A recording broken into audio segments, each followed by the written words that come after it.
Welcome back, everybody, to Trekyards. He is Commander Cockings. He is Captain Foley. I am, and we are Trekyards, and we like ships. We like talking about ships, and we're going to talk about. Well, Samuel, tell us what we're doing today, because I'm happy to say that this is all spawned by the fact that the Discovery Refit has now arrived in the UK offices, as it were. All of its nacelles and everything. And with it came the magazine, and I'm pleased to say there's plenty of Trekyards themed concept art. You know, I love concept art. And what a lovely little render. Yeah, the design process by Ryan Dennings, who we met at the convention, have great respect for, did the D7. He was the one that did this, and we're going to look at a few of the. he made the second D7. Let's be fair. We don't want to sully his name by saying he made the D7 that we first saw in season 1. He made the real D7. Yes. In season 2. So I just wanted to clarify. Thank you. There are several pages of concepts here, and I actually want to cover them all because they're all interesting and the thought process. And we are this is gonna be very much like a first reaction series, and then we're gonna go back and read the magazine, go into detail about them, and compare them. This is like abstract, and that'll be more detailed. So tune in for that as well. So Stuart, first page is the original season 1 and season 2 version. We remember it. We don't love it. Yeah. And speaking of, guys, just before we get into this, EagleMoss affiliate link down below. Click that. Go pick yourself up one of these or any other EagleMoss ships, and we have a discount code of Trekyards10.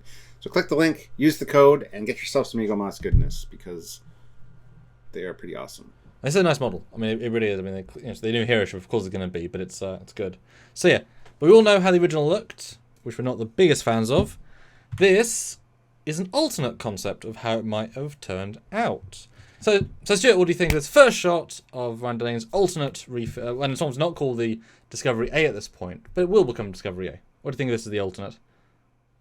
Definitely looks advanced, is all I can say. I do really like the stepping on the secondary hull and the struts, which would make a lot of people happy because they are attached.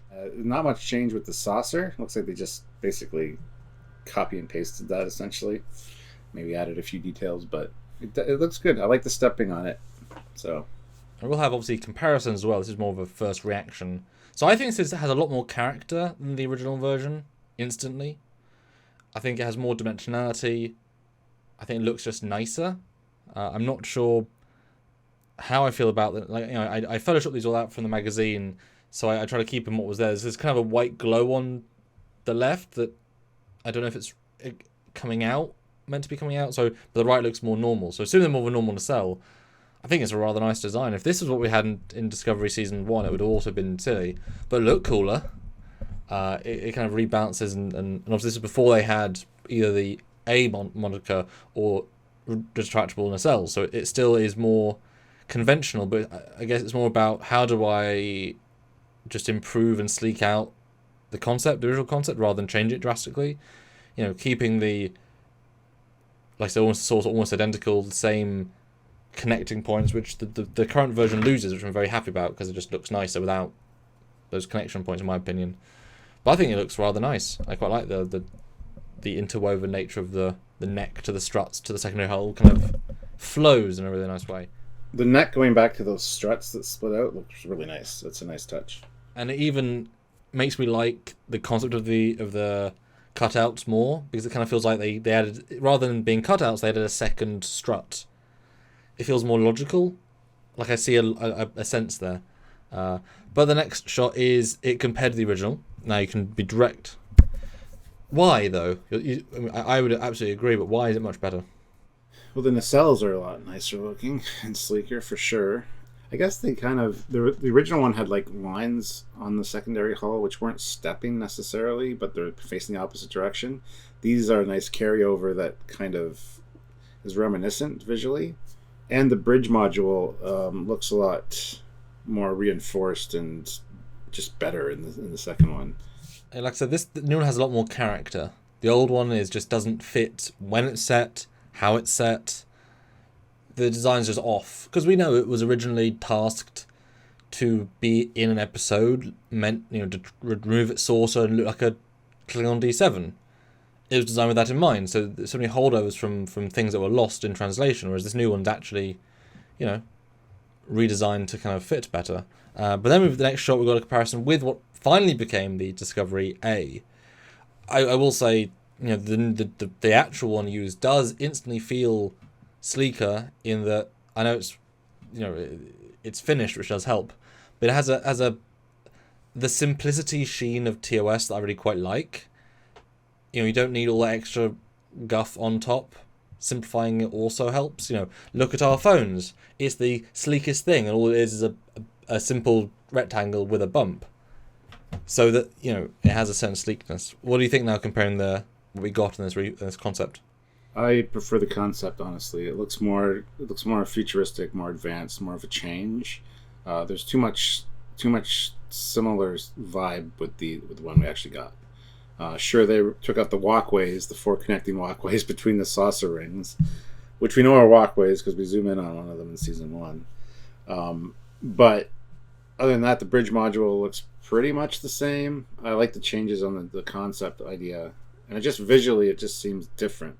It feels more like a sort of Star Trek Online 26th century version. Like it's its own unique style. Not sure necessarily fit in with the new fleet, but they hadn't designed the new fleet yet. I think definitely they should have kept some sense of the neck into Strut's idea. It's more subtle because it doesn't quite fit as well, but I think that would have been a nice addition. And you can tell with this concept, there's the ring. There's no ring spin area, because why would you still need to spin it if the ship's been refitted with modern tech? You don't need to spin. But in the new version, they did maintain that inner ring section to spin, rather than the whole ring. Oh, okay. So that was obviously now we split it off, so it can't be integrated. It can't be, it's got to be 2 distinct pieces. See, I would have almost preferred, instead of the detached nacelles, which I really don't have a problem with because it's future tech, it's fine. A lot of people do, but I wouldn't have had a problem if they went with this concept, detach the nacelles from the original attachment point, but the thinner one still connected to the nacelle, the new one that goes back from the spine. That would have been kind of neat, as showing like they disconnected the old power systems, installed new ones, and just cut the thing there, and then have the new strut attached to the nacelle. Or even if that's where the nacelles dock to, because we know that they do kind of dock to the ship. But something like that would have been neat as well. Yeah, I know what you mean. It will speak to the advancement, kind of Enterprise J vibe. I think we would have commented it feels too spindly, percentage-wise of the hull to not hull. So I quite like how it's done here, because it fixes the triangle vibe by giving it a different framing structure, which is sort of there in the new version. Like the new version is so much nicer than the old version. Like hands down, it beats it in every conceivable way. But it would be better if they just connected the nacelles. But no, I'm thoroughly impressed, and I did read briefly the magazine, and Ryan wasn't the most happy with John's concept in terms of it was shifted, changed, tweaked because of Brian Fuller, and it was a ship by committee over 50 iterations. It was not anyone's true vision. It was not anyone's true love. It was a committee built ship designed with that. So this is let's improve, tweak, fix, and both these versions are better than the original. So good job, Ryan. Yeah, Ryan Dennings does some pretty good work. Nice guy too. Mm-hmm. So, but the concepts only get weirder, Stuart. This is the simple one. So look forward to that. There will be more in this series of Discovery concepts. So refit concepts, which had a lot of interest at the time, a lot of hubbub as they changed. Because they're not going to change a hero ship. Oh, they did. So tune into those as well as when we look back at our first reaction and other such content on the refit. Yeah, so like this video, like he said, subscribe to the channel and click notify so you don't miss the other ones that we're going to talk about concept-wise. And by all means, join us for lives and things where we discuss this kind of stuff in real time with you. But we want you to comment down below. Commenting is important as well for the algorithm. So comment, have a discussion down below what you think about it, and let us know your thoughts. And if you want to support us directly to this sort of show, our weekly review show, and more, then Patreon, PayPal, join the channel on YouTube, or super chatting Jones Lives. All great ways, all help a lot, and even $5 a month does make a difference. Yes. So until next time, guys, he is Commander Cockings. He's got a Foley. Bye, everybody. Bye, guys.